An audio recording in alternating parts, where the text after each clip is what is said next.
yung napanood natin at nabasa natin na si Ma'am Corina Sanchez ay hindi man lang daw pinakita na tinikman niya ang pagkain ni Diwata. Bagkus ito ay binigyan niya lang ng tsinelas. Maniniwala kaya kayo dito? Imposible naman, di ba? Kasi lahat ng mga pumpunta doon, sikat na vlogger man o hindi, tinitikman talaga nila ang trending at viral na pares ni Madam Diwata. Kaya guys, narito pakanoorin natin at kayo na ang humusga.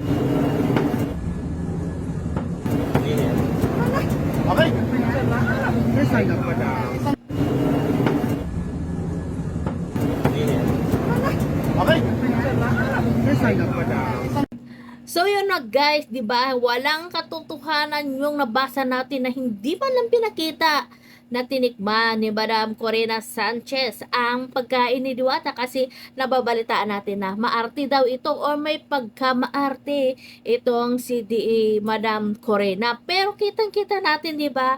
Kinain niya yung pagkain ni Madam Diwata. Kaya walang katotohanan yung mga sinasabi na nabasahan natin dyan na nag-post na hindi man lang daw pinakita na tinikman ni Miss Corina Sanchez yung pagkain ni Madam Diwata. Kasi nga lahat naman ng mga vlogger dyan, sikat man or hindi, tumitikim talaga ng pagkain ni Diwata. Kaya nga, andoon sila para nga matikman. Pumipila sila ng matagal, ng pilang oras, napakahaba-haba ng pila, tinitias nila yun para matikman nga kung gaano kasarap ang pagkain ni Madam Diwata. Pero yung mga inggitiro at inggitira dyan na mga nagsasabi na hindi nga masarap yung pagkain ni Diwata, pero ang tanong, kung hindi nga totoong masarap yung pagkain ni Madam Diwata, bakit patuloy pa rin na dinudumog at pinipilahan ang parisan? 'Di ba? Common sense na lang natin diyan, 'di ba?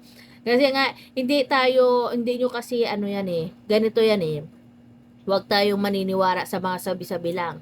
Dapat kailangan natin personal na tikman. Gaya na lang nga dito kay Madam Corina Sanchez nga na trending nga. Kasi nga, maarte daw itong si Ma'am Corina at hindi nga na hindi niya malang daw natikman, hindi mo lang pinakita sa video na hindi nga niya daw at natikman yung pagkain ni Diwata. Paano kasi hindi niya naman kasi napanood yung buong kwento? Paano naman kaya imposible naman yun mangyari na pumunta nga doon si Madam Corina para nga mag-interview dito o mag-documentary kay Diwata. Alanganin naman na mag-interview lang siya tapos hindi niya titikman yung pagkain ni Diwata. Kasi yon ang main purpose niya kung bakit andun siya. Kung bakit sumikat itong si Diwata dahil sa kanyang sikat na pares. Di ba? Imposible na yon ang main topic nila doon tapos hindi niya titikman. Kaya kita-kita nyo naman, di ba, na tinikman nga o kumain nga itong si Miss Corina Sanchez at sinabi niya pa na masarap daw ang pares ni Diwata.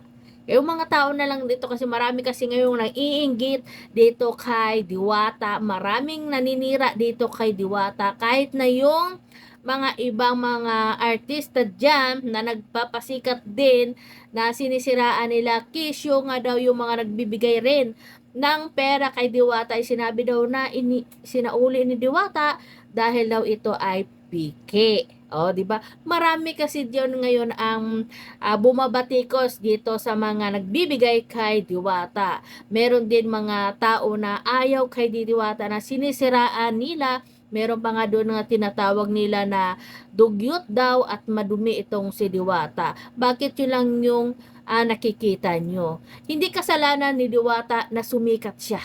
Dahil na rin sa kanyang taglay na kasipagan at pagtsatsaga kung kaya't sumikat si Diwata. Kasi nga ayon kay Diwata, nag-umpisa siya sa walang-wala, nangarap at nagsumikat hanggang sa ngayon. Kaya nga, yung mga nagsasabi niya na umpisa na ng pagbagsak ni Diwata. Ayon nga kay Diwata, di ba, hindi siya natatakot kasi nga noon nagsimula siya sa walang-wala at hindi siya natatakot malugi ang kanyang or babagsak siya sa kanyang negosyo. Pero gaya ng sabi natin, hindi nyo na mapapabagsak si Diwata. Bakit? Dahil kung sa mga puno na yan, marami ng ugat yan na nagiging malaki na yung pundasyon ni Diwata at hindi nyo na siya mapapabagsak. Kaya dito kay Diwata, maraming nagmamahal sa iyo.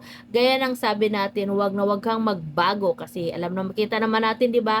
Kahit nagsasabi yung iba na nagbago na nga itong si Diwata sa kanyang pag-uugali, pero tao lang tayo at minsan napapagod din. Kaya kailangan din nating intindihin yung tao, 'di ba? Kung minsan kahit sino namang mabait sa atin na tao, 'di ba? Hindi maiiwasan na minsan ay nasa bad mood ka at pagod ka, lalong-lalo na dito sa sitwasyon ni Diwata na mag-isa lamang siya na minamanage yung kanyang negosyo. Yung iba man nagsasabi na pag wala daw regalo, hindi daw kinakausap, hindi daw binibigyan ng time ni Diwata. Ano nga ang sabi ni Diwata? Sagot ni Diwata, wala akong pakialam kung may regalo ko man ang wala. Basta hindi ako busy, bibigyan ko kayo ng time. Kaya konting unawa na lang. Kasi nga, wala na ngang time si Diwata sa kanyang trabaho, sa kanyang negosyo. Paano niya malaman kung may nangungupit na sa kanyang negosyo? Paano naman paglabas ni Diwata ay palagi niyong dinudumog para nga mag-video. Paano naman yung negosyo niya? At hindi nakakalimutan ni Diwata yung mga supporters niya at yung mga fans niya. Kasi ayon kay Diwata, kung wala yung fans niya, wala rin si Diwata. Nagsikat si Diwata dahil sa mga vlogger at mga sumusuporta sa kanya. Kaya, intindihin na lang natin si Diwata. Yung mga ninira at naiinggit kay Diwata, hayaan nyo na lang yung tao kasi hindi naman kayo inaano bagos yung itong si Diwata ay nagsusumika para umangat ang buhay.